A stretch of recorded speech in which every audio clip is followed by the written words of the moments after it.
Thank you very much, Howard. And I want to thank the Allen-Lambe House and Wichita State University and the Ulrich Museum for having me here and giving me the opportunity to talk to you about what I experienced and what I know of Frank Lloyd Wright, and to share with you also some of the work of my father, Lloyd Wright, who was a very great architect in his own way, and some of my work as well. And also to talk about the Allen-Lambe House a little bit, a little mention of it, and a few slides, and also to talk about nature, which was the basis of my grandfather's philosophy and created what we call organic architecture. So with that, this of course is a photo of a galaxy which is made up, actually the universe is made up of billions of galaxies, and each galaxy has billions of stars, and our sun is one of those stars, and we're all created from stardust. We all are of the same basic material which forms the Earth, this gorgeous blue planet, unique in our sphere and our knowledge. And it is made up of weather patterns and shapes and forms. And here one of the forms, of course, is this is a hurricane, and the form is a spiral. Spiral is a basic form of nature. And you find it running through all the different cultures also of humankind. The spiral always enters in as a very important symbol. And of course, this is air and water, important elements of nature. And we have also the tectonic plates forcing up the Earth, this magnum which becomes Earth, and on which all things begin to grow and forms the green nature around our existence. This is a snowflake, which again is made up of, again, basic geometric forms of nature. This is a hexagon, and it's formed by, there are 6 points on it, and it's formed by 6 30, 60-degree angle triangles. And you put those 6 together and you get a snowflake. And the interesting thing about the snowflake is that of the trillions of snowflakes that fall every year onto the Earth, no two are ever alike. Another form of the hexagon is the beehive, and it's one of the basic forms, and it is the best shape as a container. It can fit the best way in the least space. So nature has a way of taking these geometric forms and utilizing them. And Frank Lloyd Wright looked at these forms of nature, and he said, the bees have this as one of their basic forms. And so he made what he called the hexagon house. And in working with that, and just prior to it, he found that the 30, 60-degree triangle had a very important relationship to creating floor plans, because the movement of the partitions were always away from you. They didn't come in at 90 degrees, but they moved away at 120 degrees. So they opened up the space, and they made the room feel more spacious. And so from that experience, he created what he called the 30, 60-degree unit system, and which in turn went in and became the hexagonal unit system. And what we're looking at here is the Allan House, which is at Stanford, California, Stanford University. And all of the walls are laid out on this hexagonal system. And he called the house the honeycomb house. Another part of nature that's very important is fractals. Many small elements that make up the whole.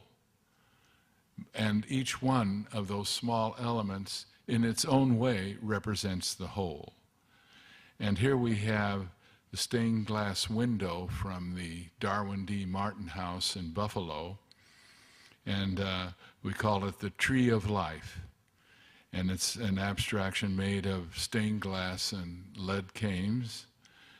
And there are, in this one window, then there are 27 windows in the house, there are 17,000 pieces that make up one window. But they're fractals. They represent fractals, small pieces that make up the whole, that make up the design. And Frank Lloyd Wright used that in his architecture to make up his whole building. All those windows and all the furniture were essential fractors to creating the space that he desired to make. Another building, the Ennis House in Los Angeles, California, is made up of concrete blocks. Here again, each concrete block has a singular pattern in it and is repeated. There are 10,000 blocks in the house, and that pattern repeats through all of them. And each block represents the house in itself. It has the same characteristics and the same idea behind it to create it. And each one of those blocks is unique in its way, but when you put them all together, it creates the house. These are some of the influences on my grandfather, and these 10 individuals here were his mother, who is in the center holding the Bible, Anna Lloyd Jones, and these are the Lloyd Joneses in Spring Green, Wisconsin. And it's from them that he got his basic concept of working with nature, of being part of nature.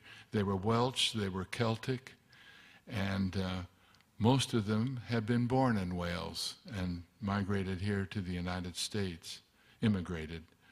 And they were a strong family, and they actually created their own chapel called Unity Chapel, which is on the grounds now of Taliesin in Wisconsin. And this was built in 1886. And they built this chapel because the patriarch of the family, Richard Lloyd Jones, was a minister, as he was a hat maker basically, but also a minister. And he did not get along with the local church. And they had a falling out, so he said, well, I'll create my own church. So the family built this chapel. And they were really very much in the Unitarian mold of thinking, universal. This is a board which is the Froebel block system. And Froebel was a German educator in the 1820s, 1830s. He developed the concept of working with a unit system. You can see a square board with units on it. And he made these little triangular blocks which could be put together to make various geometric shapes. And he had these for training children how to work and abstract with nature. And they could develop their own forms with it. And they also worked with paper, cut paper. And here are some of the cut paper designs. And you can see that this is very much like a Mondrian design. And this was made by a child. She was 8 years old. And The idea was, again, to get to the essence of design, of nature. And the Froebel system not only worked with these paper strips, but you also had origami. They did origami figures with paper. They did stick structures with peas and thin bars of wood. And they had these, they also did cut paper. And it turns out that the artist, and Mondrian was one of them, was trained in the Froebel system. And it was for children from the ages of 4 until 8. And it was what Froebel called the kindergarten. And actually it was brought over here to this country in the 1860s. It formed all our kindergartens and actually was very well taught all the way up through the 20s and 30s, and then eventually fell out of use in our kindergarten system. But Frank Lloyd Wright was trained in it. His mother had seen these at the Philadelphia Exposition and had seen some demonstrations of it, and she said that's what she wanted for her son. And so she brought home the material and tools and actually got training over here in this country so that she could train her son Frank, whom she wanted to be an architect, the Froebel system of kindergarten. And my grandfather credits that with being one of the major influences on his work and his creativity. And you can see from that board that was there that Froebel had with the squares on it, where Frank Lloyd Wright got the idea for his unit system, first starting with squares and then 30-60 degree parallelograms and then going to hexagons, and later on in his life the unit system became circles. This is Blake, the great philosopher, painter, poet. My grandfather was a great admirer of him. And he said that to have great architecture, you first have to have great architects. And to him, a great architect was one who was well-educated, who was steeped in philosophy, in poetry, in music. And so to him, Blake was important. Thoreau, Whitman, Emerson, these were all very important, influential people in his development. And for his reading material, I was an apprentice of his and worked with him for 8 years. And one of the basic reading materials you had to do was the poetry of Whitman, and you had to read Thoreau's Walden Pond, and also Emerson's essay on nature. And that love of Emerson and Whitman and Thoreau came through his parents and his Welsh ancestors, his uncles and aunts, who were poets. They were really farmers and educators and ministers. And this is the great wave of Hokusai, a Japanese print. He loved Japanese prints and he loved the Japanese culture. It was very important for him because he felt that the Japanese culture was very much in tune with nature and understood nature and worked with nature. And here you see in the great wave the immensity of the wave and the smallness of the human beings. Nature is dominant. It's interesting too to see the curves of the waves and the curves of the boats and the curves of Mount Fuji. They're all related to each other. And he loved the Japanese prints because they were flat, two-dimensional. They were made with ink on rice paper, so the medium was two-dimensional, and so the art was two-dimensional. It was of the nature of the medium. The wave itself, you can see in all those little curls of the foam, each one of them is the same shape as the overall wave. And each one of them adds to the total effect of creating the wave. Again, we're talking about fractals. This is the Wainwright Building in Buffalo, New York. And it was designed by Adler and Sullivan. And Louis Sullivan was the great architect whom my grandfather called the Liebermeister, his main mentor. He worked with him for 7 years as his chief draftsman. Another influence was Native American. He always admired the Native Americans, the Pueblo Indians and the Plains Indians, the teepees. He thought the teepee was a wonderful structure. And of course, it's probably our first mobile RV home type thing. It could be moved around on horseback and set up again. Mobile home. And of course, it was a circular form, which my grandfather felt was always very important. Circular space. So we look at some buildings of Frank Lloyd Wright. This was one of his earliest. It's his own home in Oak Park, 1890. And it was shingle style. The first architect he worked for when he went to Chicago when he was 19 was Silsby. And Silsby was the great shingle architect of the Midwest.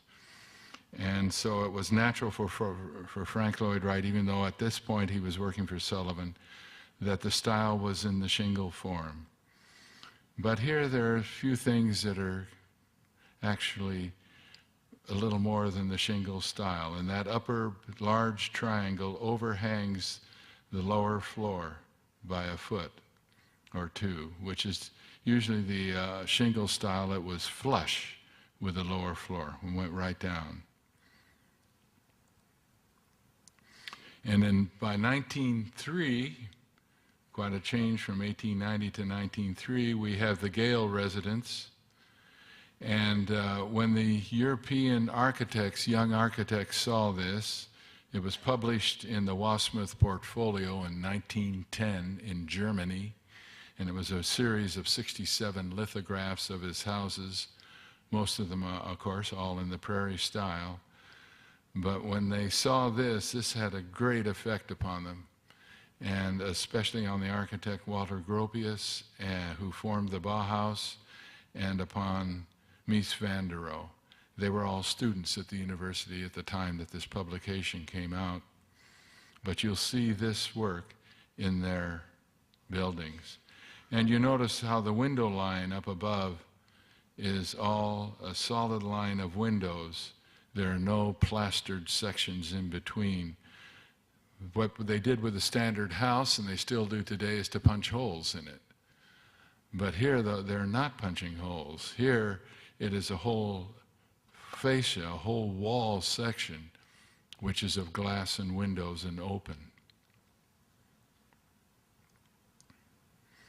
Unity Temple in Oak Park, 1904, one of the first reinforced concrete structures ever built in the United States. It has this magnificent interior space. The whole sanctuary roof of the sanctuary is a skylight, which lets this wonderful light down from the top. And the audience sits on 3 sides, so it surrounds the minister. These were all new concepts in that time period, 1904. And now we get to the Prairie School, or Prairie style. Of course, my grandfather didn't like the word style. He said, I'm not stylish. It doesn't last. The architecture I do does last. So this is a prairie form. And this is the Martin House, again in 1905 in Buffalo, New York. And this is the Roby House, 1909, in Oak Park. These two are marvelous examples of what we call the Prairie style, the Prairie School. And of course, here is the Allen-Lambe House right here in Wichita. It is considered one of the major Prairie form houses of my grandfather, which some of you will be able to see today.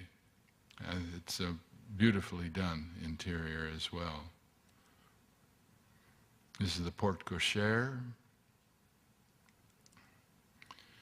This is looking down the street. And you see again here the bank of windows at the street level with a, what we call a wainscot course of brick. And then the windows sitting on top of it. And the windows aren't punched into a brick wall or a plaster wall. They are set in as a bank of windows so that you had a continuous horizontal line, and it let more light into the room, and it accented the horizontality of the building, and it gave it a uniformity of the total structure. This is the garden. Now, this is a unique part of the Allen-Lambe House. This is very unique for a Prairie-style house, and it's a beautiful garden with a pool. There again, looking at it from the south side. Looking towards the garage area and apartment. And you can see on the right the flower vases, the circular bowl-shaped flower vases on top of the wall. This is the living room, wonderful living room, open, airy, light, and up above on the center of the ceiling are light fixtures running down, two of them running down the length of the living room. And this was a unique thing of Frank Lloyd Wright, was putting in a flush light fixture. These houses are very much influenced by the art and crafts movement, where the concept was that you left the materials in their true nature. You didn't try to disguise them, you didn't paint them, you left them with a natural finish. You used them for what they could naturally be used for. You didn't distort them. Here are these patterns that you see above were cut into pieces of wood with a jigsaw to make the pattern, and they were flush. Now, in most arts and crafts homes, the fixtures were hung separately, and here again is a flush fixture, which is unique. This is a stained glass fixture with lights behind it. This is unique to the Allen-Lambe House. But here again, he was flushing the fixture instead of putting it on the surface of the wall. He made it part of the wall. There are these fixtures which are hung in the house, and this would have been a typical arts and crafts style of putting the fixture in. It would hang down from the ceiling or hang out from the wall, whereas as you saw just previously, the other fixtures were flush, made to be part of the wall, not added to the wall. This is the dining room furniture, very simple, craftsman style, but it has its own unique Frank Lloyd Wright touch to it that it just makes it so much more beautiful. But it's still on the same principles, simplicity and naturalness of the arts and crafts school. You can see in the background on the left side, in the middle, stained glass doors on the cabinet work. And there again, this is what we call the fractals. The furniture is a fractal of the house. The art glass is fractals and represents the character of the house. And you need all of that together to create the space. As Frank Lloyd Wright says, it's the inner space that is important. And you take any of those elements out, and you've decreased the quality of the space. Something is missing. This is the kitchen, and wonderful woodwork in the kitchen. And now we go to another house a little later. The Allen-Lambe House was 1917, 1918. And this, as most of you know, is Fallingwater, and it's 1935. And very much different, yet very much the same in its character. It's made of concrete and steel and rock. But here again, he's working with nature. He's carrying the rock right up, the same rock that's on the site, and the rock outcroppings. He anchored the house into the rock outcroppings with rock walls and a rock chimney mass. And that all becomes an extension of the rocks that are on the base and on the ground. And the concrete walls are there for the cantilever to get the thrusting of the balconies out, just as the rocks would thrust out from the sides, or the branches from a tree would move out from the central trunk. And of course, the story with this is that the owner, when he saw the plans, he saw that there was a big rock right projecting out of the floor of the living room right at the fireplace. It was very low, just a few inches above the floor, but it was quite large, several feet in diameter. And Mr. Kaufman turned to my grandfather and he said, "Frank," he said, "that's the rock I sit on and look at the waterfall. And you've covered it up. I won't see the waterfall."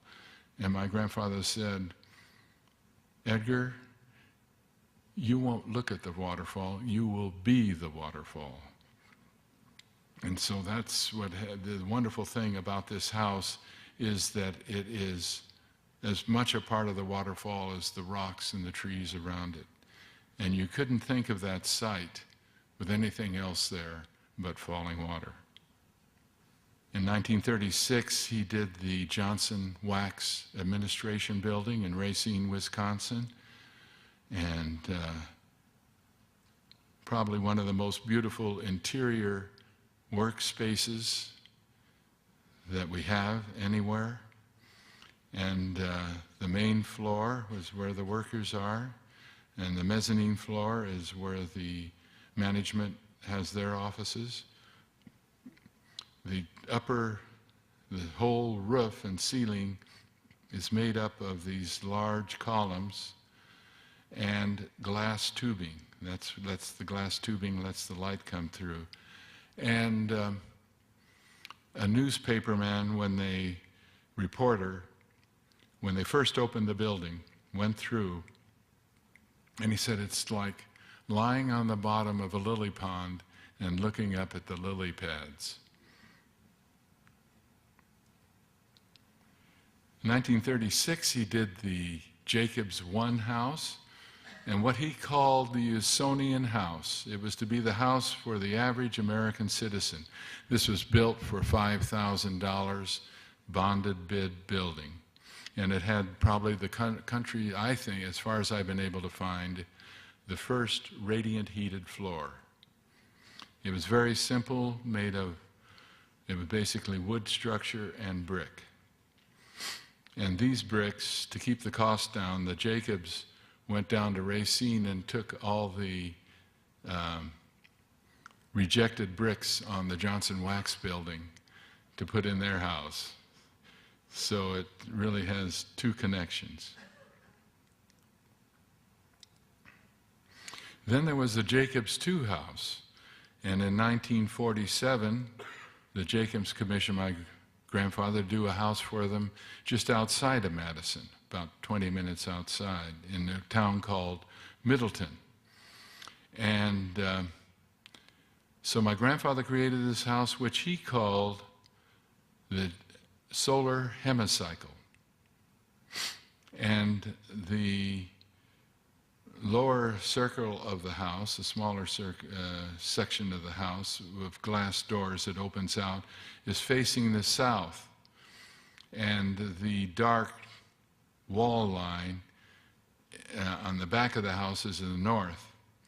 And he had the north side with a berm, earth berm, going up against it to within 2 feet of the roof, and had windows above the 2 feet, so to let light into bedrooms. Bedrooms were on the second floor.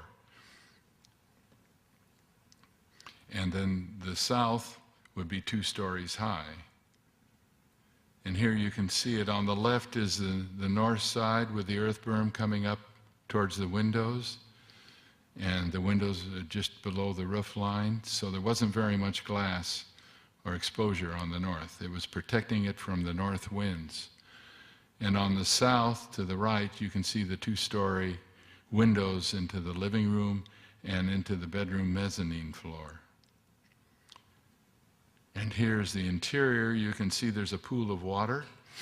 The interior water was 16 inches deep and had water in it all year and water plants. The exterior pool was 4 feet deep. It was the continuation of the same circle. And they would empty the water out in the wintertime, but in the summertime it became a cooling pool. And when you had hot summers, sticky, humid summers, they would take a dip in that outer pool. The inner pool always acted in wintertime as a thermal sump. And so it would absorb the heat during the daytime when the sun came in, and that was the same with the concrete floor and the block and the concrete floor and the stonework. They would absorb the heat in the daytime, and then they would let that heat out in the evening. So it was what we call passive solar. Worked very effectively in the wintertime. In the summertime, you opened up the windows to get the breeze going through. This is the Johnson Wax Tower, which is attached to the Johnson Wax Administration Building. And here you can see with the sun coming through it, the exterior was brick and glass tubing, but the floors were all cantilevered from a central mass that had the elevator and the utilities in it. And then there was always a mezzanine floor above each main floor. And this is the Price Building, which is built on the same concept. There's a central shaft, and rather than being a square unit system, in this particular case, it was a 30-60 degree unit system. But it was still the same principle. The main floors were cantilevered off of this same shaft, and there was a mezzanine floor in between. And it was a combination of apartment building and office building. And the apartment buildings had adjustable louvers that ran vertically, and they faced the southeast and the southwest, and you could control the louvers to let the sun in or out, depending on what you needed. On the north, they were fixed horizontal louvers because you never had the sun shining in on the north side of the building. So it showed that Frank Lloyd Wright was extremely aware of climate, of weather, of passive solar design, of what we call green architecture in his way, and he was still far advanced from what other architects were doing at that time. This is the Unitarian Church in Madison, Wisconsin. Copper roof on it. This is the interior. The wonderful sloping ceiling.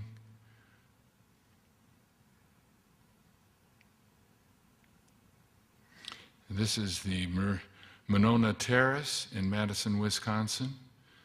And my grandfather first started this design in 1937. And unfortunately, they couldn't get the money together to build it. Then they tried again in 1956, and it was put up as a bond issue, and it was passed by the people of Madison, but the mayor of Madison didn't like my grandfather, so he wouldn't allow it to be built. Then it was tried again in 1963, and they put up a bond issue.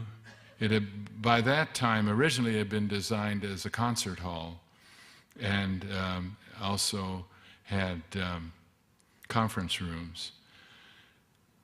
By the time when they got to, well, even in 1963, it was still a conference hall, but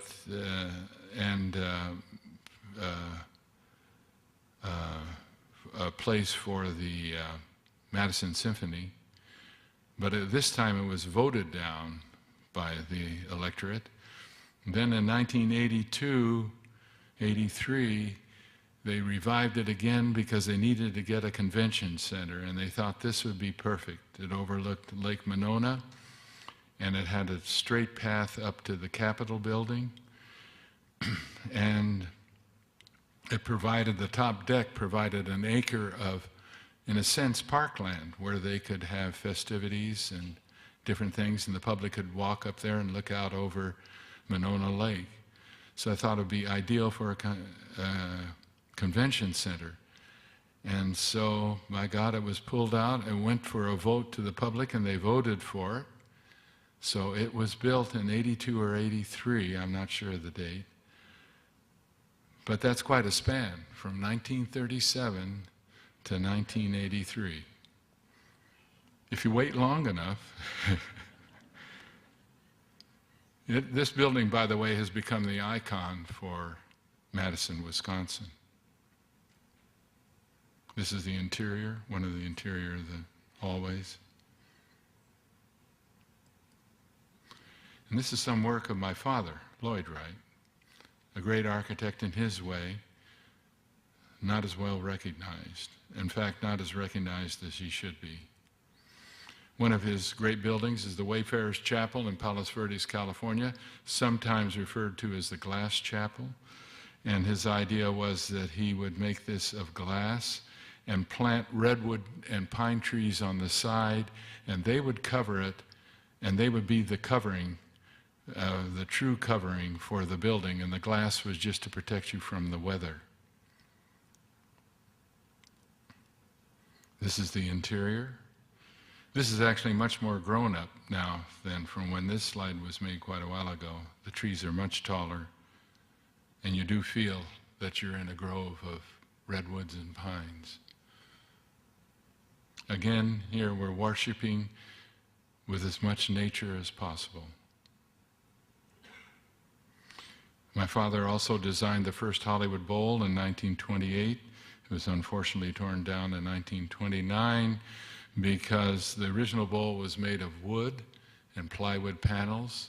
It cost originally $25,000 to build, and the Hollywood Bowl Association, in their infinite wisdom, it was meant to be taken down every year in the wintertime because the plywood, of course, wasn't waterproof and couldn't take the weather, and then reassembled in the summer.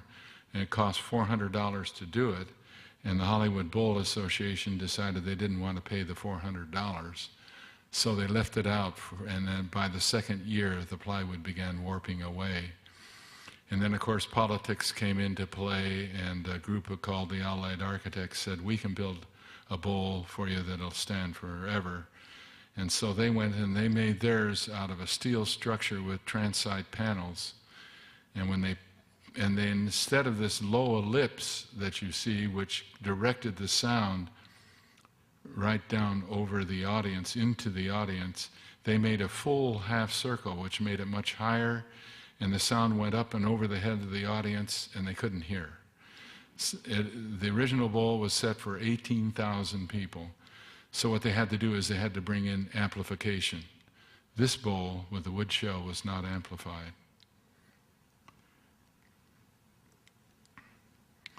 This is the Soden residence in 1926 in Hollywood, California. And Gill, a reporter on the New Yorker magazine who wrote a book on my a biography of my grandfather, Brenton Gill.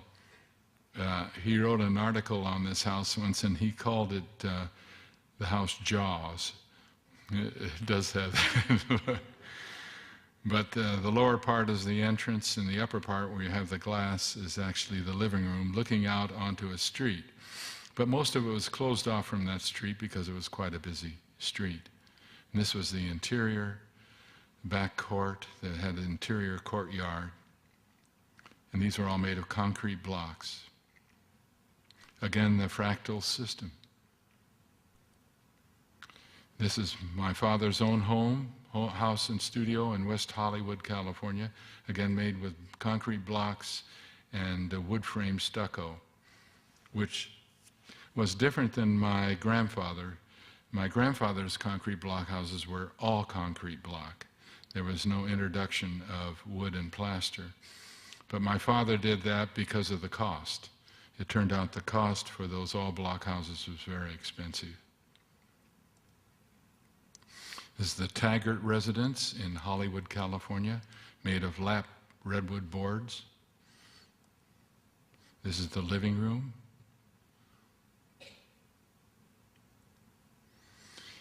And this is one of the later houses of my father in 1968, the Bowler House in Palos Verdes, California, called the Bird of Paradise House. And that front window is 24 feet high of mitered glass. This is the interior, a walnut abstract panel made of colored glass inserts and aluminum, gold anodized aluminum. And the furniture was designed by my father.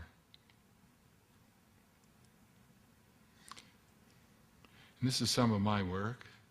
House I did for my brother in Hollywood, California. And it was 1,200 square feet. He was a teacher, so it had to be affordable. And this was built in 1961. And we built the house for $22,000, including the swimming pool. And it is about 1,400 square feet. This is the living room, and my brother and his wife had no children. They liked to entertain, and the room to the right is the master bedroom. And my brother said, well, why don't we open that? And I said, well, if you're willing to make the bed all the time, we can open it up to the living room. So we put this partition up, folding partition. You can see it sagged. A roller broke on it, and we can't open it, and my brother never opened it. He just left it that way. And it didn't break until it was 20 years old, and then after that he just left it. He said, I don't need it.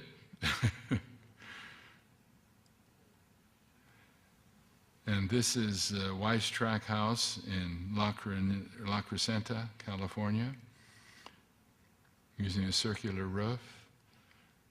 And this is the entry area, which is a concrete vault with a skylight that looks up towards the Sierra Madre Mountains. House I did for Fred Newman in Malibu, California, using a curved roof and curved sides. It has a rectangular unit system, but I used curved corners on it and curved sections on the roof. And the roof has 1.5 inches of lightweight concrete poured over a standard build-up roofing, and the soffits are all stucco, as well as the walls are concrete block and stucco. And that's done to protect it from fire, because we have lots of fires in Malibu, brush fires. And this house, knock on wood, has not been affected, although 2 fires have gone by it. This is the interior, the living room, just as it was completed before it was furnished. Skylight above the fireplace, circular living room. And this is a house for Maria Newman, also in Malibu, and the roof is a copper roof with clear-story roofs above the living room and entry. And here you see those clear-story roofs going up towards the chimney, and that's to help get light into the upper section of the house, as well as affect the sound. Takes out the reverberation by having these different levels. And the fireplace is made of river rock from a local creek right near the house.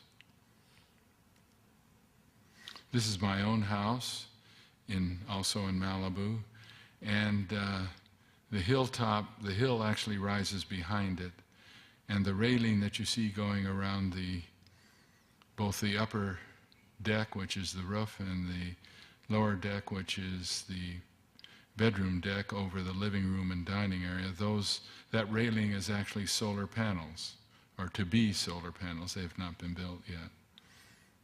The house is all concrete. Again, fire situation.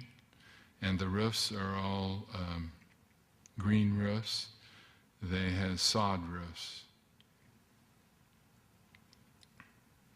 That's looking in towards the living room, and fireplace on the right serves both the living room and the dining area.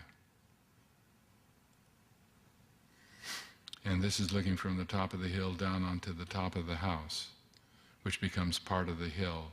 And those wood or posts are temporary. They'd be replaced with the solar panels. An important part of my grandfather's work in life is his work with what he called the Taliesin Fellowship, training young architects. As I said before, he said to have great architecture, you need great architects.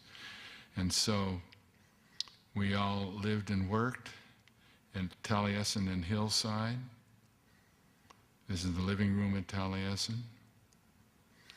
And this is Romeo and Juliet, windmill designed by my grandfather for his aunts.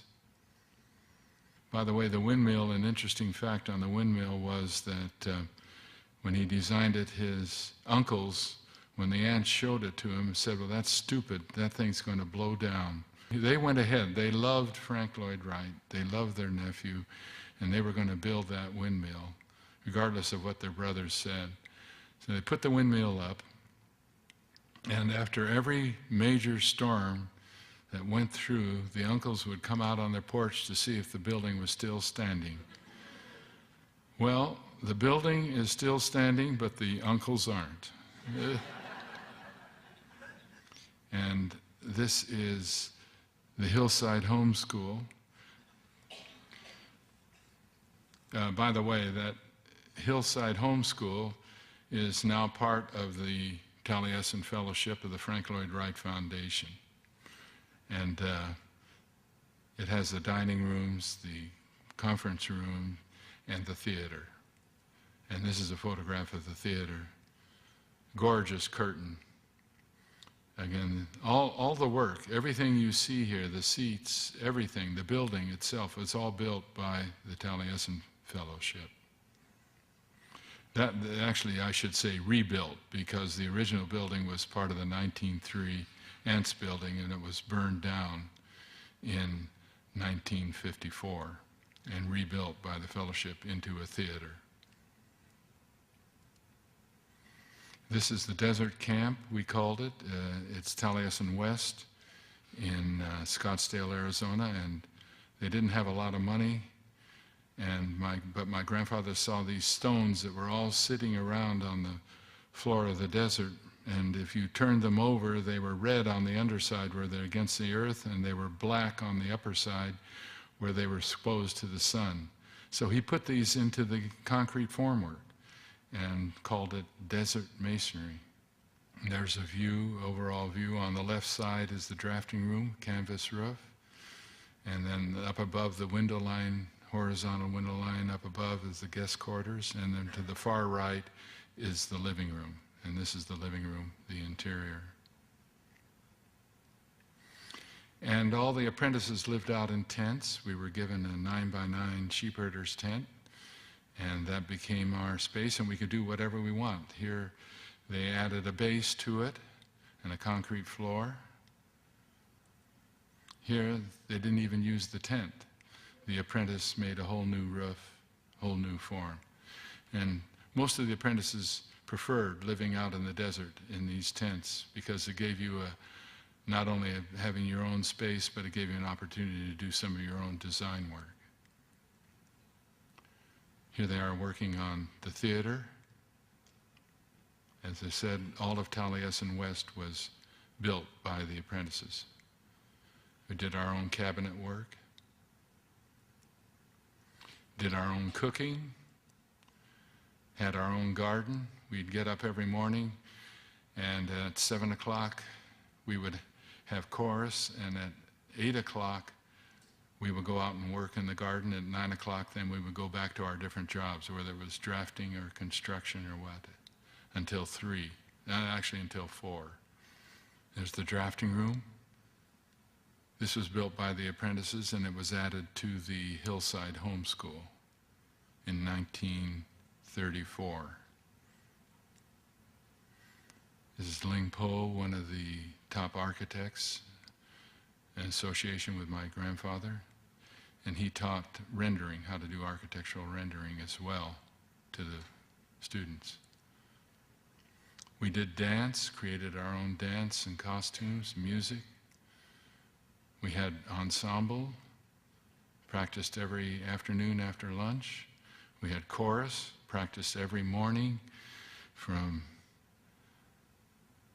7 until 8.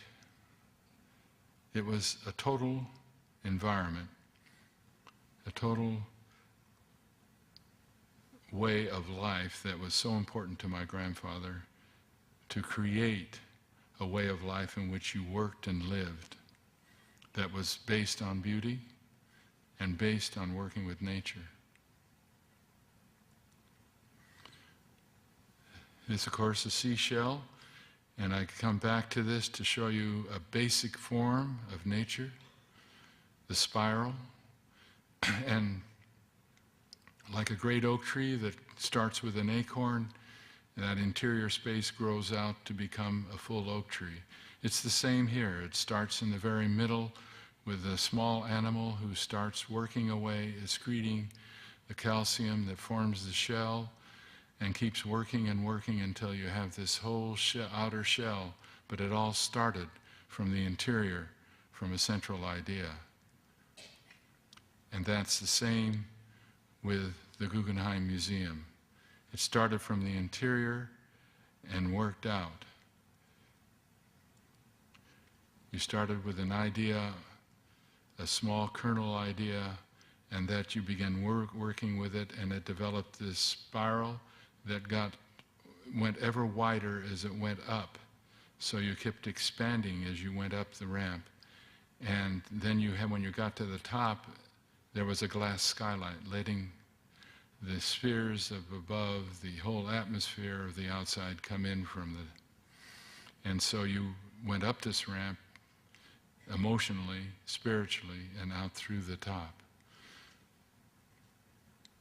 And this is where you get also one of the things that I know people objected to was that it wasn't a place that you could hang large modern art, yet I've been in there when they've had some large pieces, and you can stand on one side of the ramp and look across the space to the painting on the other side, and it gives you a whole new perspective.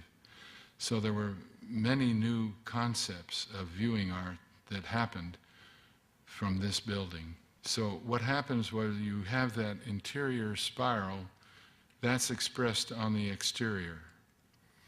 And that you can see in this form, the ever-widening spiral. And my grandfather always said, this I think is probably the best example of what he said organic architecture was about. He said, organic architecture is that the space within the building will shape the exterior of the building. And that was certainly true of the Guggenheim Museum. This is really the culmination of Frank Lloyd Wright's work.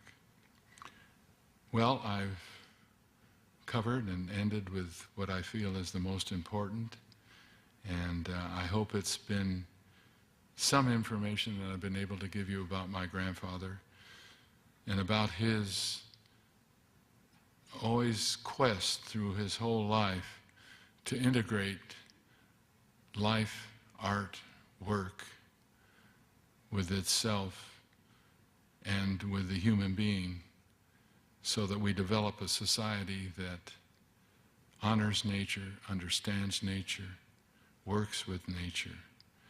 And a society, I think I could paraphrase my grandfather as saying that to have a great society, you have to have great citizens. And that's what he was striving for all his life, and that's what his architecture was meant to achieve. Thank you.